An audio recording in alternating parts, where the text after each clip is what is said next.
हाँ जी। तो chapter number 10 part number 3 NISM research analyst exam preparation. इस चैप्टर में हम लोग स्टार्ट करते हैं एक टर्म से। पता नहीं क्यों NISM ने ये टर्म ज़बरदस्ती बीच में दे दी है, बट जब अगर आप दे दी है तो करना पड़ेगा। ठीक है। आप एक बेसिक कंसेप्ट को समझ के चलना। वो कंसेप्ट ये है कि अगर बात हो रही है यील्ड की, अगर कहीं भी लिखा है यील्ड, ठीक है, फाइनेंस रेशियोज की बात कर रहा हूँ मैं, मैट्रिक्स की बात कर रहा हूँ, तो इसका मतलब ये है it is based on market price. ठीक है। तो उसकी तुलना जो हो रही है वो मार्केट प्राइस से हो रही है। समझिए मेरी बात। तो अगर मैं बोलता हूं आपको कि डिविडेंड यील्ड, तो डिविडेंड यील्ड का क्या मतलब है पता है? डिविडेंड यील्ड का मतलब है dividend per share divided by market price पर शेयर। मेरी कंपनी का मेरी कंपनी का मान लो डिविडेंड यील्ड जो है, ये जो डिविडेंड यील्ड है, ये इस समय आ रहा है 8%। तो इसका क्या मतलब है? इसका मतलब ये है मेरे भाई कि अगर आज शेयर की वैल्यू चल रही है 200 रुपया और शेयर का डिविडेंड यील्ड चल रहा है 8%, तो तू अगर 200 रुपये पे शेयर खरीदता है तो जो डिविडेंड मिलेगा it will be 8% of this amount. वो मार्केट प्राइस का 8% होगा। अब मार्केट प्राइस का 8% होगा मतलब कितना रुपया होगा? 16 रुपया होगा। समझ रहे हो? मान लो ये मार्केट प्राइस कम होके फ्यूचर में हो गया 160 रुपये। अब डिविडेंड अमाउंट बदल जाएगा क्या मार्केट प्राइस के कारण? डिविडेंड बिजनेस से डिराइव होता है। डिविडेंड के अमाउंट का मार्केट प्राइस से कोई लेना देना थोड़ा ना है। प्राइस नहीं, प्राइस से कोई लेना देना थोड़ी ना है। ठीक है। तो डिविडेंड 16 रुपीज है, वो तो फिक्स्ड है। मेरा मार्केट प्राइस अब 160 हो गया, तो मेरा जो डिविडेंड यील्ड है वो बढ़ के हो जाएगा अब 10%। क्योंकि अगर अब कोई 160 रुपये पे इन्वेस्ट करता है तो जो डिविडेंड का अमाउंट उसको मिलेगा that will B 10% of its investment. क्या आपको समझ में आ रहा है? आप यहां पर एक चीज समझिए, ये NISM में नहीं दिया है, this is something which I am adding from my own. जो डेवलप्ड कंट्रीज होती है ना, जो डेवलप्ड कंट्रीज होती है ना, वो डेवलप्ड कंट्रीज के अंदर लोग बहुत ही एग्रेसिवली, एग्रेसिवली मतलब ज्यादा मात्रा में, हाई पार्टिसिपेशन के साथ डिविडेंड इन्वेस्टिंग करते हैं। डिविडेंड इन्वेस्टिंग करते का क्या मतलब है? कि they are investing not in a high growth companies but in a companies which pay highest amount of dividend, the companies which have highest dividend yield. तो सर ये इंडिया में क्यों नहीं होता है? इंडिया में या इमर्जिंग मार्केट्स के अंदर क्यों नहीं होता है?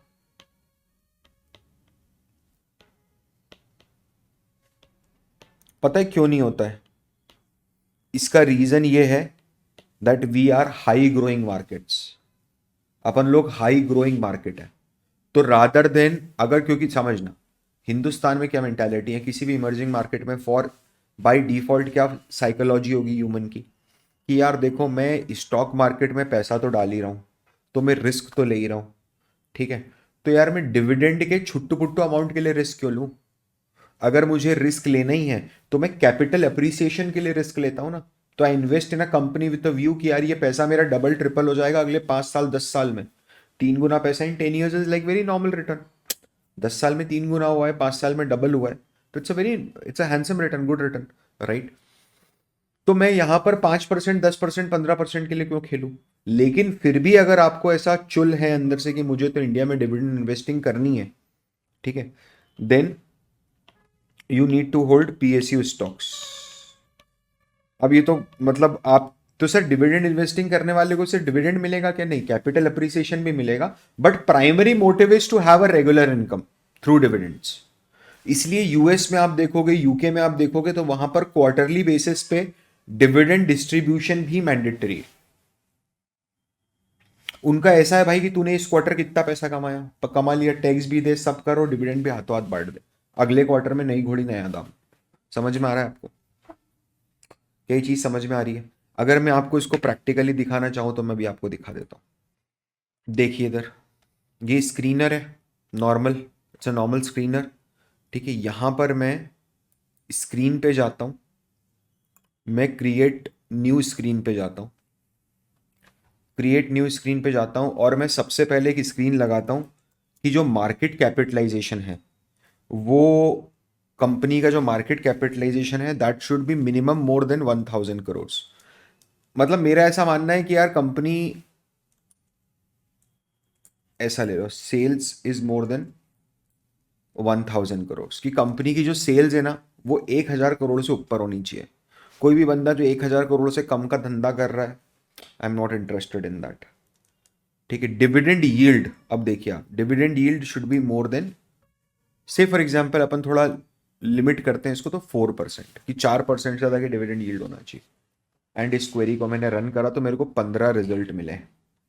15 रिजल्ट ऐसे हैं जहां पर कंपनी की सेल 1000 करोड़ रुपए से ज़्यादा है और डिविडेंड यील्ड जो है, ये रहा डिविडेंड यील्ड, डिविडेंड यील्ड जो है वो डिविडेंड यील्ड आपका 4% से ज़्यादा है। अगर अब आप इसमें देखोगे, मैं इसको हाईएस्ट टू लोएस्ट में फिल्टर लगाऊंगा तो आपको एक चमत्कार दिखेगा होता हुआ। ठीक है, सॉरी, मैं इसमें हाईएस्ट टू लोएस्ट में फिल्टर लगा दिया मैंने, यस, तो आपको एक चमत्कार होता हुआ दिखेगा। ये दो कंपनीज आपको दिखेंगी, वेदांता और हिंदुस्तान जिंक, और इनके आपको दिखेंगे 38% और 28% डिविडेंड है। समझ रहे हो आप ये बोल सकते हो कि सर मैं इस कंपनी के अंदर पैसा क्यों, मतलब फिर आप कहीं और पैसे ही क्यों लगाओ अगर आपको 38% डिविडेंड मिल रहा है आपके रिटर्न का। तो अब ये आपकी रिस्पॉन्सिबिलिटी कि आपको जाना है और आपको असेस करना है, गूगल सर्च करो, रिसर्च एनालिस्ट बनना है तो, कि वेदांता इतना हाई डिविडेंड क्यों बांट रही है despite having a very high debt to equity ratio. Vedanta के पास तो इतना ज़्यादा डेट है, उसके बावजूद इतना हाई डिविडेंड क्यों बांट रही है, सेम विद हिंदुस्तान जिंक। लेकिन अगर इन दोनों एक्सेप्शन, इन दोनों आउटलायर्स को आप छोड़ दो तो आप देखोगे कि 4% से ऊपर वाले सिर्फ ये लिमिटेड 12 कंपनीज ही हैं जो 4% से ज़्यादा डिविडेंड दे रही है। ये आउटलायर्स के अलावा अगर आप छोड़ते हो और एक स्टेबल बिजनेस की तरफ जाते हो तो कोल इंडिया लिमिटेड है जो आपको 6.23% ऑफ योर शेयर प्राइस, मतलब समझना, आज कोल इंडिया का शेयर है 389 रुपीज़ का, 389 रुपीज़ का शेयर है। तो 389 रुपीज़ के शेयर, अगर आप ये 390 रुपीज़ में शेयर खरीदते हो तो जो डिविडेंड का अमाउंट होगा that will be equal to 6.23% of 389.40। समझ में आया है? तो ये जो भी लेटेस्ट डिक्लेयर डिविडेंड होता है ना उसके हिसाब से कैलकुलेट होता है। तो अगर मैं कोल इंडिया ओपन करता हूँ, ठीक है, और मैं कोल इंडिया ओपन करके डिविडेंड यील्ड देखता हूँ तो 6.23 आ रही है। ठीक है, अब अपन नीचे जाके देखते हैं इसमें डिविडेंड पर शेयर दिया है क्या। ईपीएस है अपना 45.40, अर्निंग पर शेयर है 45.40, उस अर्निंग पर शेयर में से 53% पैसा डिस्ट्रीब्यूट कर दिया है। समझ रहे हो? कुछ भी नहीं करना है, नॉर्मल कैलकुलेटर ओपन करेंगे, अर्निंग पर शेयर इज 45.70। ठीक है, ये टोटल पैसा कमाया है कंपनी ने, एक शेयर होल्डर ने, लेकिन उसमें से कंपनी ने 53% पैसा ही डिस्ट्रीब्यूट करा है। तो कंपनी ने जो डिविडेंड बांटा है पर शेयर दैट इज 24.221, जो कि बहुत बड़ा अमाउंट है। अर्निंग का 50% अगर कंपनी डिविडेंड बांट रही है तो it is a huge amount. अब ये 24.221 को अगर आप डिवाइड करते हो 389 से तो क्या आता है, और इसको मल्टीप्लाई करते हो 100 से तो ये आता है आपका 6.23। ये जो 6.23 है ये कुछ भी नहीं है, but this is exactly your dividend yield. ये रहा डिविडेंड यील्ड 6.23। समझ रहे हो आप? मैथमेटिकल कैलकुलेशन और कुछ भी नहीं है उसके अलावा। क्या ये चीज़ सबको समझ में आई? ए टू जेड एब्सोल्युटली क्लैरिटी के साथ। चलिए, तो आगे बढ़ने के पहले अपन अब रिलेटिव प्राइसिंग शुरू करेंगे, प्रिंसिपल्स ऑफ रिलेटिव प्राइसिंग शुरू करेंगे। मैंने बहुत अच्छा रिलेटिव प्राइसिंग पढ़ाया हुआ है पहले यूट्यूब पे। ठीक है, तो मैं नीचे भी उसकी लिंक डाल देता बट उसका कोई लॉजिक नहीं है, आप फिर जाओगे डिस्ट्रैक्ट हो जाओगे। तो मैं एक काम करता हूँ, मैं यहीं से उसको आगे कंटिन्यू करता हूँ, तो आप कंटिन्यू देखते रहिए। तो अगले 20 मिनट जो आपको दिखेंगे वो दिखेंगे कि रिलेटिव प्राइसिंग आपको प्रॉपर समझ में आ जाएगा कि अच्छा ये पी के बेसिस पे वैल्यूएशन कैसे होता है। ठीक है, ये पैक के बेसिस पे वैल्यूएशन कैसे होता है, ये प्राइस टू बुक वैल्यू के बेसिस पे वैल्यूएशन कैसे होता है, ये ईवी टू एबिडा क्या होता है। ठीक है, ये सब चीज़ें तो मैं डिस्कस करूंगा ही, ये रेशोज तो मैं डिस्कस करूंगा ही, बट रेशोज के बेसिस पे वैल्यूएशन कैसे परफॉर्म होता है, ठीक है, ये चीज़ अपने को सीखने मिल जाएगी। तो आप ये कंटिन्यू कीजिए। हाँ जी, तो आज के पर्टिकुलर सेशन में यार अपन है ना रिलेटिव प्राइसिंग के ऊपर बात करेंगे।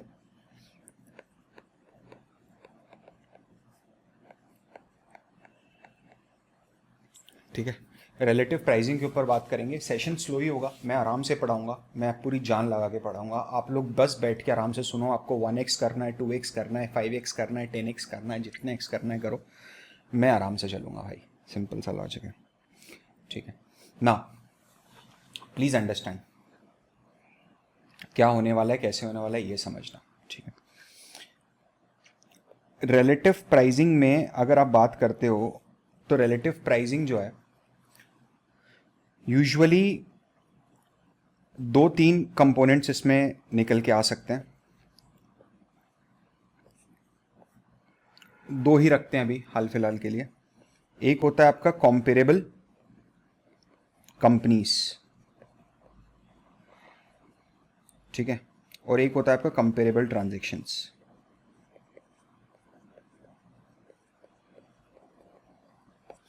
एक मिनट के लिए यार पहले लॉजिक समझ लेना। हमने डीसीएफ मॉडलिंग को थोड़ा टच अपॉन करा है, ठीक है। रिलेटिव प्राइसिंग करने की रिक्वायरमेंट क्यों पड़ रही है वो समझना।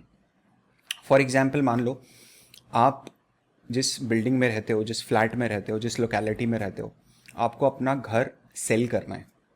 तो जब आपको अपना घर सेल करना है तो सबसे पहली चीज़ जो आप करते हो, या आपको किसी पर्टिकुलर लोकेलिटी में हाउस परचेस करना है, तो सबसे पहली चीज़ जो आप करते हो, आप ये करते हो कि आप ये देखते हो कि रिसेंटली नियर बाय लोकेशन में सिमिलर हाउस कितने में बिका है।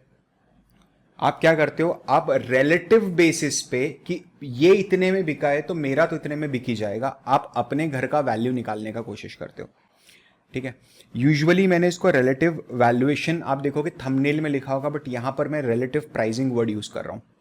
उसका रीजन ये है कि आप यहां पर वैल्यूएशन नहीं कर रहे हो, आप दूसरों के मुकाबले मेरी कंपनी की क्या प्राइस है, आप उस प्राइसिंग को निकालने की कोशिश कर रहे हो। You are not valuing the company, you are pricing the company by what means by the basis of how other companies are priced in the market, ठीक है। इसके 2 तरीके होते हैं। मैं बहुत बेसिक से अभी स्टार्ट कर रहा हूं, एकदम बेसिक से चलूंगा। First is comparable companies. Comparable companies मतलब मेरे जैसी, मेरी कंपनी जैसी सिमिलर दूसरी कंपनीज जो मार्केट में अवेलेबल है, ठीक है, जो मार्केट में ट्रेड कर रही हैं, वो किस प्राइस पे ट्रेड कर रही हैं, उसके बेसिस पे मैं कुछ उसमें गणित लगाऊंगा और मैं मेरी कंपनी का प्राइसिंग निकालूंगा, ठीक है, कि अच्छा ये सब इतने पे ट्रेड कर रही है तो मेरी कंपनी को तो इतने पे ट्रेड होना ही चाहिए था। दूसरा जो कंसेप्ट होता है, so this is number 1. The second concept is comparable transaction. In comparable transaction approach what will I do?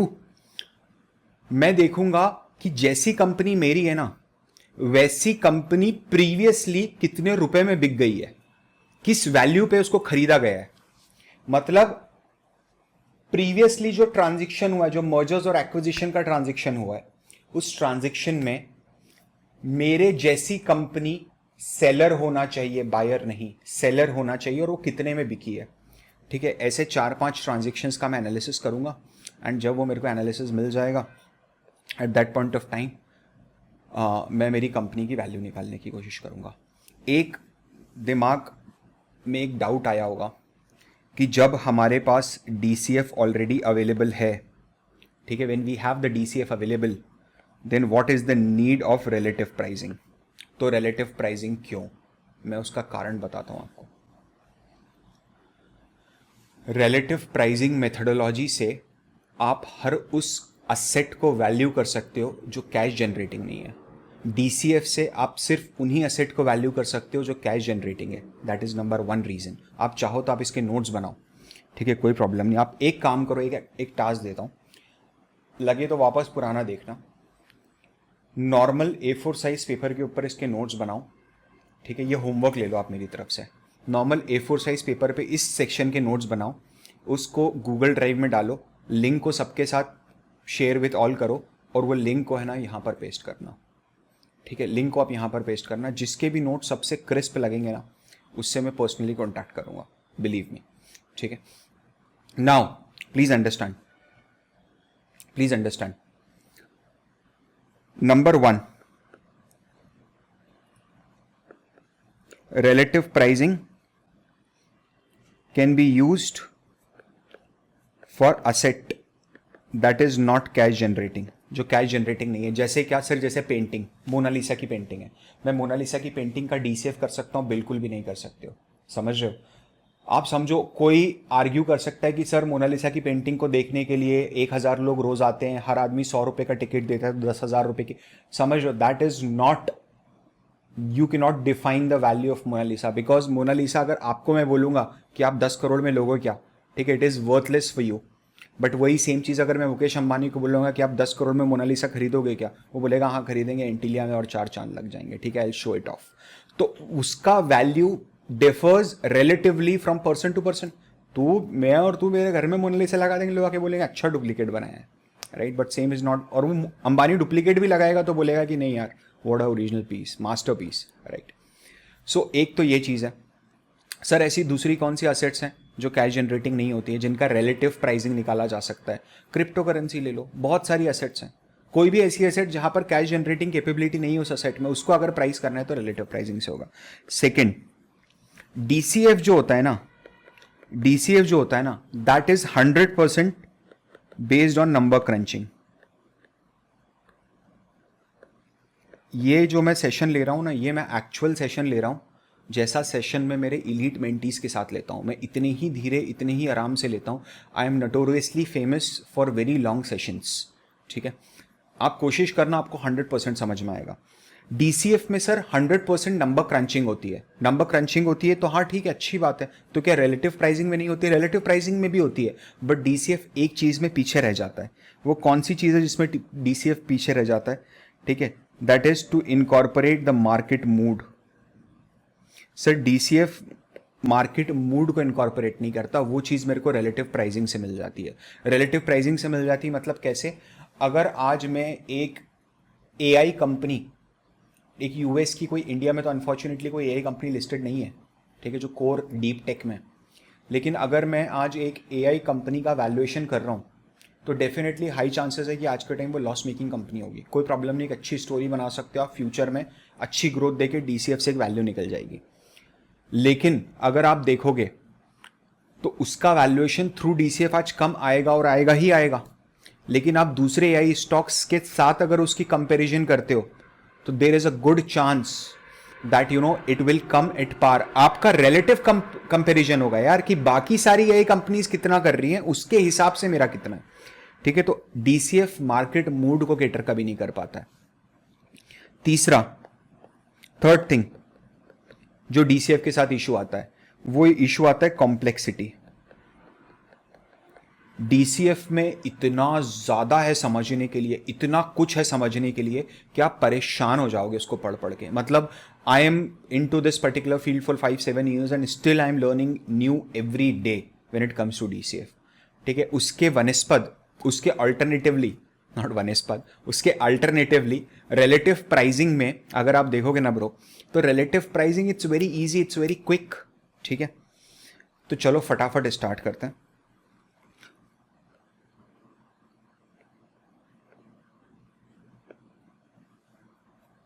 ठीक है, बिना किसी देरी के जल्दी से स्टार्ट करते हैं।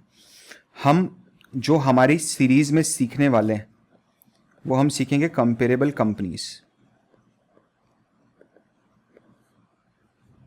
कंपेरेबल कंपनीज अप्रोच, ठीक है। कंपेरेबल कंपनीज अप्रोच को भी मैं 2 पार्ट्स में डिवाइड कर सकता हूं। एक होगा मेरा मल्टीपल मेथड और एक होगा मेरा रिग्रेशन अप्रोच, ओके। हम जो कवर करने वाले, हम करेंगे मल्टीपल मेथड को कवर, ठीक है। तो चलो फटाफट स्टार्ट करते हैं। मैं पहले आपको इसका एक लेओवर दे रहा हूँ इस पर्टिकुलर सेशन में, और अगले सेशन में हम सीधे मॉडलिंग से स्टार्ट करेंगे, ठीक है। और ये समझना बहुत ज़रूरी, नहीं तो अगले सेशन में आप फिर गच्चा खाओगे, पक्की बात है, ठीक है। चलो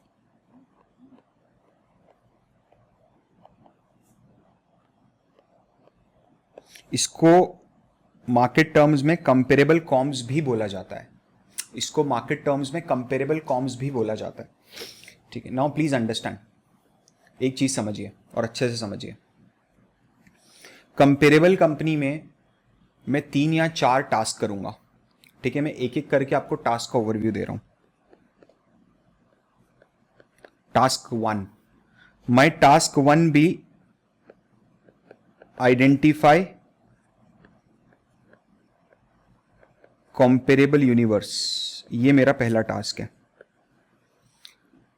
अब आइडेंटिफाई कंपेरेबल यूनिवर्स का मतलब क्या है? मुझे सबसे पहला काम जो करना है वो करना है मेरे टारगेट को स्टडी करनी है। टारगेट को स्टडी करने का क्या मतलब है? जिस कंपनी का मैं वैल्यू कर रहा हूं ना, उसके बिजनेस का इन एंड आउट मेरे को पता होना चाहिए कि वो बिजनेस क्या है, वो बिजनेस कैसे काम करता है, वो बिजनेस क्यों काम कर रहा है, उसके क्या वर्टिकल्स हैं, क्या प्रोडक्ट्स हैं, क्या सर्विसेज हैं। मेरे को बिजनेस का एक ब्रॉडर आउटलाइन मेरे दिमाग में कंफर्म होना चाहिए। ठीक है, एक बार जब वो चीज हुई उसके बाद मैं इस टास्क पे जाता हूं, which is identifying the comparable universe. इसमें एक चीज ध्यान रखना, इसमें है ना, it should be comparable plus similar, दोनों कंडीशन मीट होनी चाहिए। जैसे फॉर एग्जाम्पल, आप मान लो आप मारिको का वैल्यूएशन कर रहे हो, रिलेटिव प्राइसिंग से मारिको का वैल्यूएशन कर रहे हो,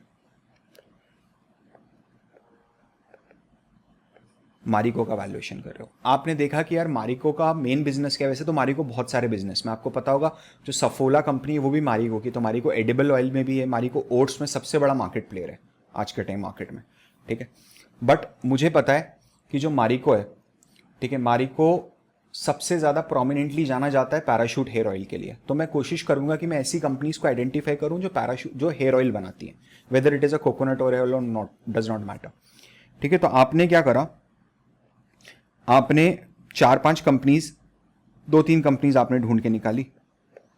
एक आपने डाबर निकाला, ठीक है, दूसरा आपने मान लो पीएनजी निकाला, ठीक है, तीसरा आपने एक और कोई कंपनी ले लो, अपन कुछ भी ले लें, पीएमजी भी एफएमसीजी, ए भी एफएमसीजी, इसलिए मैंने ले लिया। और एक आपने निकाला चिंटू, एक आपने निकाला चिंटू केश तेल। ये 3 कंपनी निकाली आपने, ठीक है, चिंटू केश तेल लिमिटेड। क्या ये तीनों कंपनीज, अरे यार मेरे को पता है वो बाद में तुम दिक्कत ही दोगे, इमामी ले लो, क्लिक कर गया मेरे को अभी, केश किंग है ना, इमामी का ब्रांड है, इमामी ले लो। ठीक है, ये तीनों कंपनीज क्या सिमिलर है? क्या सेम बिजनेस के अंदर है? हाँ, ये तीनों कंपनीज सिमिलर है।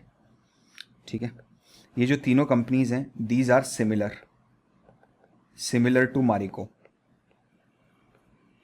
ये तीनों कंपनीज सिमिलर है।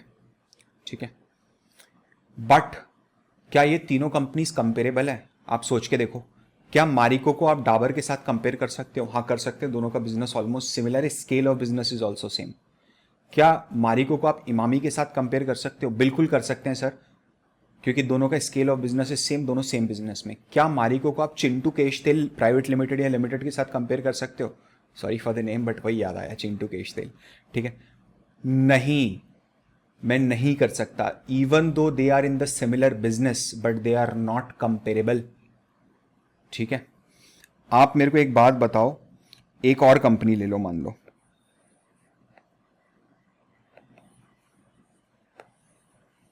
जस्ट अ मिनट, एक और कंपनी ले लो, मैं आपको इसका एक डिफरेंट एंगल देने की कोशिश करता हूं। एक और कंपनी ले लो, कंपनी का नाम है, हाइपोथेटिकल कंपनी ले रहा हूं, सूजन लिमिटेड, सूजन ऑयल, सूजन हेयर ऑयल। यूएसए का कंपनी है, यूएसए में मार्केट लीडर है। ठीक है, तो क्या सूजन हेयर ऑयल भी सिमिलर बिजनेस में है? बिल्कुल यस, बट क्या वो कंपेरेबल है? बिल्कुल नहीं। क्यों? क्योंकि सर मारिको इंडस्ट्रीज जो है वो इमर्जिंग मार्केट में ऑपरेट करती है। आप मारिको का बिजनेस देखोगे इंडिया में, बांग्लादेश में, वियतनाम में, फिलीपींस में, ठीक है, but it is not operating in a developed market. और सूजन हेयर ऑयल जो है उसका ग्रॉस मार्जिन अलग होगा, उसका कंज्यूमर बिहेवियर अलग होगा, कंज्यूमर कंजम्पशन अलग होगा। Why? Only and only because it is trading in a developed market and not in a emerging market. I hope यहां तक सबको क्लियर होगा। सर अगर ऐसा हो जाए मेरे साथ कि मैं जो कंपनी रिलेटिव प्राइसिंग से वैल्यू कर रहा हूं, ठीक है, उस कंपनी का कोई कंपेरेबल मिला ही नहीं मेरे को इंडिया में, कोई इंडियन कंपेरेबल मिल ही नहीं रहा है, तो सेकेंड स्टेज में आप क्या करोगे पता है, आप अपने यूनिवर्स को एक्सपैंड करोगे। यूनिवर्स को जब एक्सपैंड करोगे तो यूनिवर्स को एक्सपैंड करके you will go to emerging markets across the world, कि अच्छा बांग्लादेश में कोई दूसरी मिली क्या, फिलीपींस में मिली क्या, ब्राजील में मिली क्या, मेक्सिको में मिली क्या, ठीक है, अक्रॉस द वर्ल्ड। सर मेरी कंपनी इतनी यूनिक है कि साला वो इमर्जिंग मार्केट्स में भी नहीं मिल रही है, अब मैं क्या करूं? फिर अब तेरे पास कोई ऑप्शन नहीं है। अब अगर तेरे को कंपेरेबल कंपनीज के थ्रू वैल्यू करना है, प्राइस करना है अपनी कंपनी को, तो अब भाई फिर तू फर्दर एक्सपैंड कर और फिर तू ग्लोबल लेवल पे जा। बट ग्लोबल लेवल पे जाना should be the last priority. Sir क्या आप ऐसी कोई कंपनी का एग्जांपल बता सकते हो जो इंडियन कंपनी है लेकिन उसके जैसी कंपेरेबल और सिमिलर कंपनी ना तो इंडिया में अवेलेबल है ना इमर्जिंग मार्केट्स में अवेलेबल है और सिर्फ डेवलप्ड मार्केट्स में अवेलेबल है? HAL, Hindustan aeronautics limited. कितने डेवलपिंग मार्केट्स हैं, कितने इमर्जिंग मार्केट्स हैं जो फाइटर प्लेन इन हाउस बना रहे हैं अपने पास? कोई भी नहीं है। Everyone is dependent on developed markets, right? They are either buying from France, they are either buying from Russia, they are either buying from US, either buying from Israel. These all are developed nations, ठीक है? तो अगर मैं HAL से comparable company transaction HAL का करता हूं तो मैं क्या करूंगा? मैं पहले ढूंढने की कोशिश करूंगा कि इंडिया में कुछ मिल रहा है, नहीं मिल रहा है, साइड हट, ठीक है? मैं ढूंढने की कोशिश करूंगा कि अच्छा इंडिया में नहीं मिल रहा है, कोई बात नहीं, दूसरा जो इमर्जिंग कंट्रीज है उधर कुछ मिल रहा है, नहीं मिल रहा है, साइड हट। तीसरे में आ, डेवलप्ड मार्केट्स है, डेवलप्ड मार्केट्स के अंदर कुछ मिल रहा है, हाँ बहुत कुछ मिल रहा है, आ जा। That will be your comparable universe, ठीक है? टास्क नंबर 2, ठीक है? Task number 2, you will look for a common comparable factor। आप एक कॉमन कंपेरेबल फैक्टर की तलाश में जाओगे, ठीक है? अभी कॉमन कंपेरेबल फैक्टर मतलब क्या है? जैसे मान लो ये मेरे को सर ये 4 कंपनीज मुझे मिली हैं जो बिल्कुल मेरे जैसी हैं, एकदम तगड़ी बिल्कुल मेरे जैसी हैं, ठीक है? तो मैं क्या करूंगा ना, इन चारों कंपनीज के अंदर कोई एक कॉमन पॉइंट तो आपको निकालना पड़ेगा बॉस। वो क्या हो सकता है सर? वो EV बाय EBITDA हो सकता है, ठीक है? वो क्या हो सकता है सर? वो EV बाय रेवेन्यू हो सकता है, ठीक है सर? वो क्या हो सकता है? वो प्राइस बाय अर्निंग्स भी हो सकता है, बट नॉट प्रेफरेबल, ठीक है? Not preferable. तो ये जो EV बाय EBITDA आपने निकाला है, ये जो निकाला है, ठीक है, ये आपके पास चारों पांचों कंपनीज का अवेलेबल है,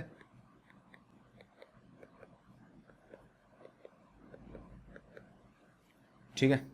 आपके पास चारों पांचों कंपनीज का अवेलेबल है।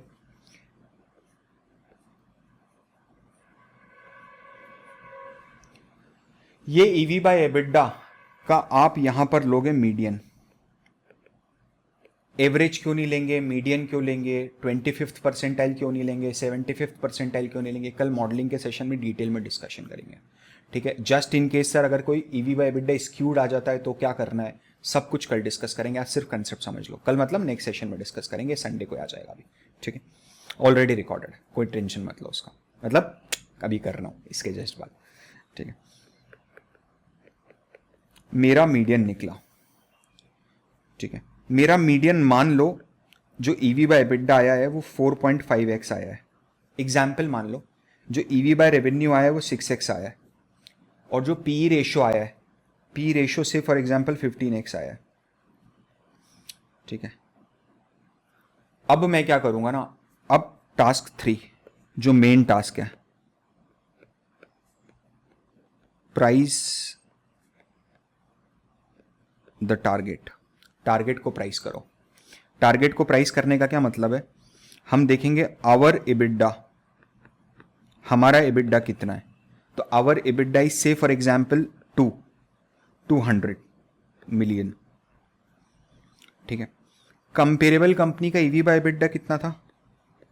कॉम्स का EV बाय EBITDA कितना था सर? ये 4.5x था, ठीक है? 4.5x ही था ना, तो 4.5x था, ठीक है? तो our enterprise value should be 200 into 4.5x। It is nothing but it is 900 million. ये 3 स्टेप्स हैं, आई होप आपको समझ में आया होगा। देखो 1 मिनट में निकाला मैंने, ठीक है सर? ईवी बाय रेवेन्यू से भी कर सकता हूँ मैं, कर सकते, कोई प्रॉब्लम नहीं है, ठीक है। Say for example our revenue is say for example 500 million, ठीक है। कॉम्स ईवी बाय रेवेन्यू कितना बोला था, 6x। सर अगर मैं ऐसा करता हूँ तो आवर ईवी जो निकल के आ रहा है वो तो 500 इंटू 6 आ रहा है, 3000 हो गया। हाँ हो गया सर, ये तो 900 मिलियन और 3000 में तो ज़मीन आसमान का फ़र्क है। हाँ है, कोई प्रॉब्लम नहीं है। तो सर ये एक ही कंपनी है, वो एक तरीके से मैं वैल्यू निकालूंगा तो 900 आएगी, दूसरे तरीके से निकालूंगा तो 3000 आएगी। हाँ आएगी सर, ऐसा चलेगा, बिल्कुल चलेगा। चलिए देखिए, उम्मीद करता हूँ आपने पूरा देखा होगा, समझा होगा अच्छे से। अब अपन अपने करिकुलम का डिस्कस करते हैं। तो पी रेशो जो है, ठीक है, वो पी रेशो क्या है, और ये सबसे ज़्यादा टॉक ऑफ द टाउन होता है, ठीक है, सबसे ज़्यादा टॉक ऑफ द टाउन होता है। अब देखना है इधर पी रेशो, और ये मैं उतने ही कवर करूंगा जितने आपके करिकुलम में, अभी मैं आपको अननेसेसरी कंफ्यूज करने की कोशिश नहीं करूंगा। तो प्राइस बाय अर्निंग है। प्राइस बाय अर्निंग का क्या मतलब है? प्राइस बाय अर्निंग का मतलब है प्राइस पर share divided by earning per share. इसका क्या मतलब है पता है? अगर ये फिगर 4 का आ रहा है, ये फिगर अगर 4 का आ रहा है, तो इसका मतलब ये है कि अगर कंपनी 1 रुपये कमा के देती है, 1 रुपये की अर्निंग है कंपनी की, ठीक है, अगर कंपनी की 1 रुपये की अर्निंग है तो लोग उसके अगेंस्ट में 4 रुपये पे करने को तैयार हैं मार्केट को, वो शेयर खरीदने के लिए। यानी अगर आपने किसी कंपनी का शेयर, समझिए, 4 रुपये में आज खरीदा है, तो आपको वो अगले साल 1 रुपये की अर्निंग देगा, उसके बाद 1 रुपये की अर्निंग देगा, उसके बाद 1 रुपये की अर्निंग देगा, और उसके बाद 1 रुपये की अर्निंग देगा। तो मतलब 4 के पी रेशो वाला जो शेयर अगर आप कभी खरीद लेते हो, कोई भी शेयर आपने खरीदा जिसका पी रेशो इज 4, राइट, जिसका पी रेशो इज 4, तो 4 साल में आपका जो पैसा है वो आपको रिकवर करके कंपनी उतना पैसा आपको कमा के दे देगी।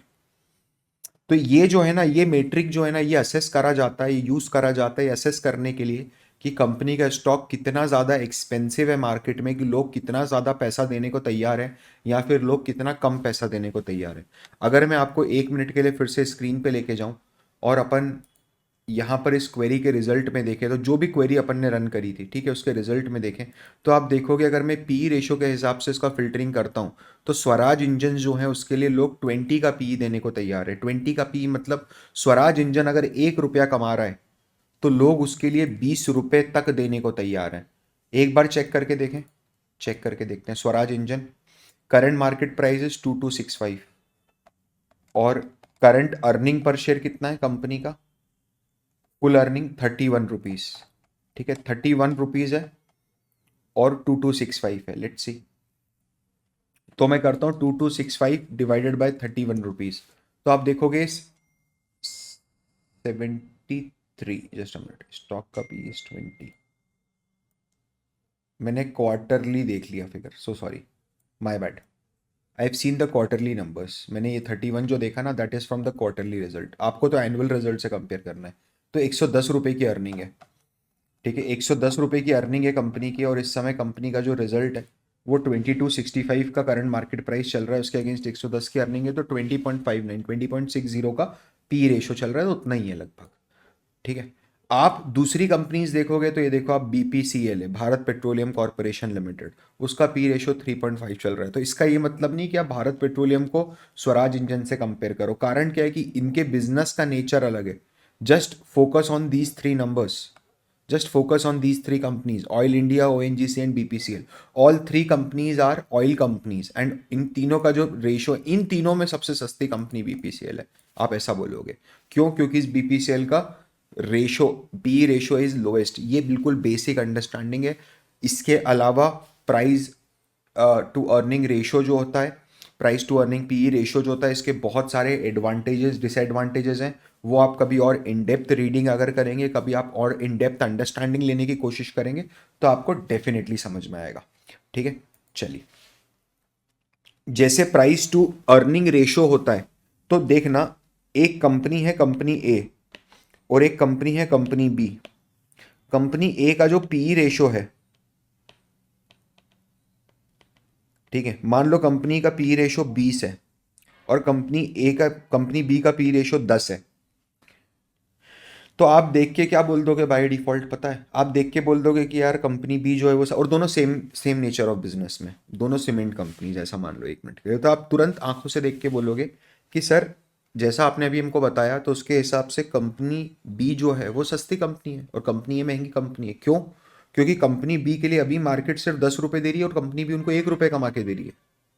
और कंपनी ए जो है वो, उसके लिए मार्केट 20 रुपये दे रहा है, लेकिन कंपनी ए उनको 1 रुपये कमा के दे रही है। तो मैं बोलूंगा कि सिर्फ तू पी रेशो अकेले मत देख, तू साथ में ग्रोथ को भी एनालाइज कर, अर्निंग्स में कितनी ग्रोथ आएगी। क्योंकि अपन पी रेशो की बात कर रहे हैं, प्राइस टू अर्निंग की बात कर रहे हैं, तो जो ग्रोथ देखेंगे अपन, वो भी अपन अर्निंग्स ग्रोथ ही देखेंगे। ये बात ध्यान रखिएगा कि अर्निंग्स में फ्यूचर में कितनी ग्रोथ है। तो आपने ये आंकड़ा कहीं से निकाला, आपने बोला कि सर ऐसा उम्मीद है कि ये जो ए कंपनी है ये 20% से ग्रो करेगी और ये जो बी कंपनी है 5% से ग्रो करेगी। अब देखो आप, अब पूरा गेम चेंज हो गया है। गेम क्यों चेंज हो गया पता है? गेम इसलिए चेंज हो गया क्योंकि ये जो 20 का पीई मार्केट इसको दे रहा है, जो मार्केट 20 रुपये दे रहा है 1 रुपये की अर्निंग पे, वो सिर्फ आज की अर्निंग के लिए नहीं दे रहा है, वो उसमें बहुत बड़ा हिस्सा जो मार्केट दे रहा है वो फ्यूचर की अर्निंग के लिए भी दे रहा है। ठीक है। और ये जो पी रेशो है बी का, this is lower because of a reason, and the reason is that कि उसका अर्निंग ग्रोथ कम है। तो इस रेशो के लिए पीटर लिंच साहब ने एक रेशो बनाया जिसको बोलेंगे P ratio divided by earnings growth. ये रेशो का नाम है पेग रेशो। तो अगर मैं कंपनी ए और कंपनी बी का पेग रेशो अब निकालूं आपके सामने, तो कंपनी ए का जो पेग रेशो आएगा वो आएगा 20/20 और कंपनी बी का जो रेशो आएगा वो आएगा 10/5। तो कंपनी ए का जो पेग रेशो आया वो आया 1 और कंपनी बी का जो पेग रेशो आया वो आया 2। जिसका पेग रेशो कम है वो कंपनी ज़्यादा बेटर है ग्रोथ के पर्सपेक्टिव में। तो मैंने यहाँ क्या करा है, मैंने यहाँ पर तड़का डाल दिया ग्रोथ का पेग रेशो में। ये चीज़ क्या मैं स्क्रीनर पे कर सकता हूँ? आप बिल्कुल कर सकते हो। आप देखिए, आप इस क्वेरी में जाइए और इस क्वेरी को एडिट कीजिए। आप यहाँ पर है ना, सेल्स आपका 1000 करोड़ से ऊपर रखिए और यहाँ लिखिए आप पेग रेशियो जो है वो कम होना चाहिए 3 से कम से, फॉर एग्जाम्पल, ठीक है। आपको 619 रिजल्ट मिलेंगे। अगर आप नीचे जाके इसको और टाइट करोगे कि 2 से कम होना चाहिए peg ratio, peg ratio company का जो है वो 2 से कम होना चाहिए,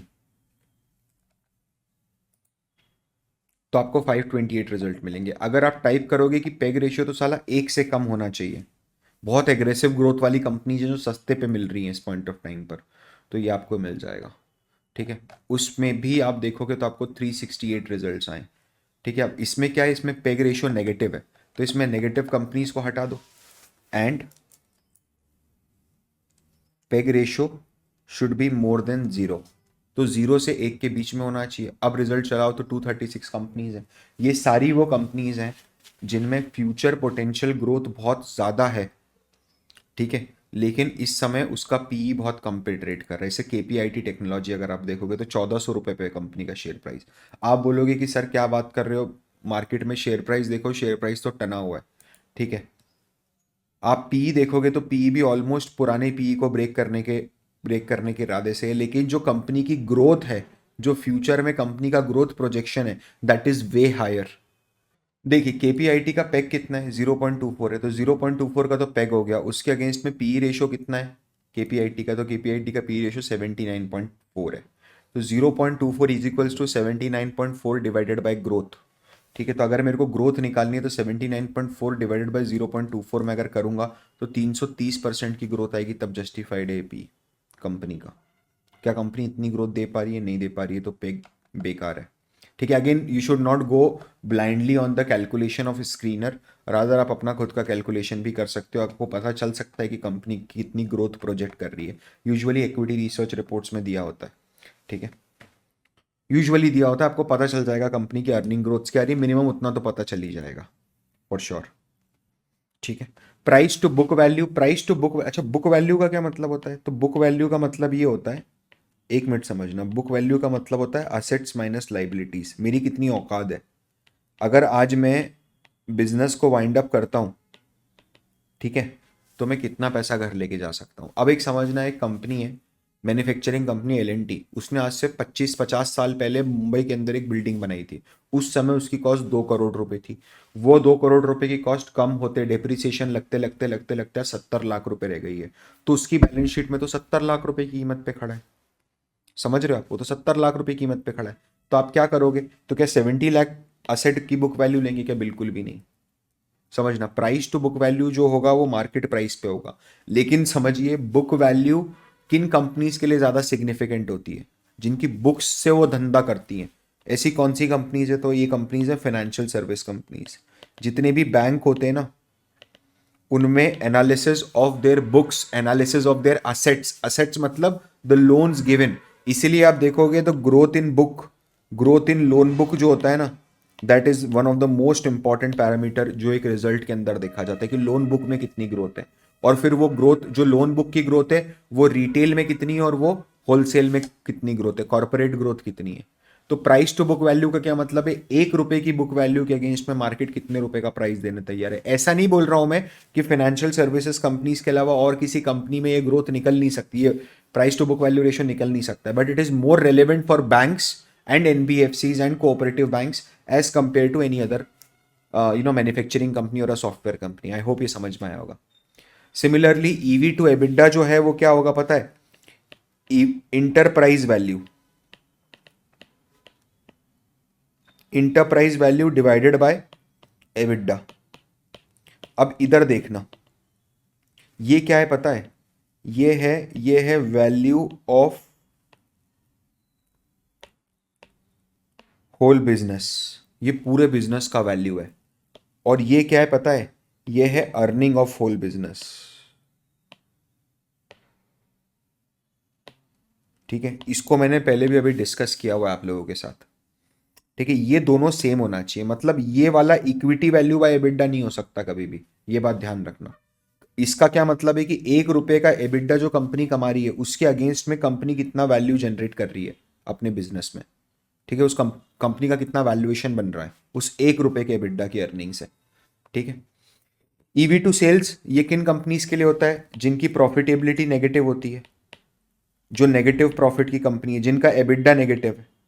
जिनका एबिडा नेगेटिव है वहां पर आप क्या करोगे? आप ये देखोगे कि अगर ये 4 रुपए आ रहा है तो इसका मतलब ये कि अगर तू 1 रुपए की सेल जनरेट करेगा तो तेरा वैल्यूएशन 4 रुपए होगा। तो तू 1,000 करोड़ रुपए की सेल जनरेट करेगा तो तेरा वैल्यूएशन 4,000 करोड़ रुपए होगा। सिंपल सा लॉजिक है, बहुत सिंपल है, कोई बड़ी बात नहीं। आप इसको एक बार, once you will go through the workbook ना, आपको बहुत कॉन्फिडेंस आ जाएगा और एग्जाम आप निकाल लोगे, इस बात की गारंटी है। नेट असेट वैल्यू अप्रोच का क्या मतलब होता है पता है? Market price of all assets minus market value of all liabilities। तो जो आपको रीसेंट अमाउंट देना है, जितने में असेट बिक जाएगी माइनस जितने में आज रीसेंट अमाउंट मिलेगा, ये सब होता है रियलाइजेबल वैल्यू पे। ये ध्यान रखना, कितने में बिकेगी उस पे कैलकुलेशन होगा, ना कि कितने की बुक्स के अंदर रखी हुई है। तो ये कब होगा? ये कैलकुलेशन कब होगा? देखो, ये तो म्यूचुअल फंड में, एक तो म्यूचुअल फंड इंडस्ट्री में कैलकुलेशन होता है, जो आप बोलते हो ना एनएवी, नैव, वो नैव यही तो होता है, नेट एसेट वैल्यू। कंपनी को कितना देना है, कंपनी के पास कितना है, उसकी आज मार्केट वैल्यू कितनी है, मेरे हिस्से का नेट एसेट वैल्यू कितना आ रहा है।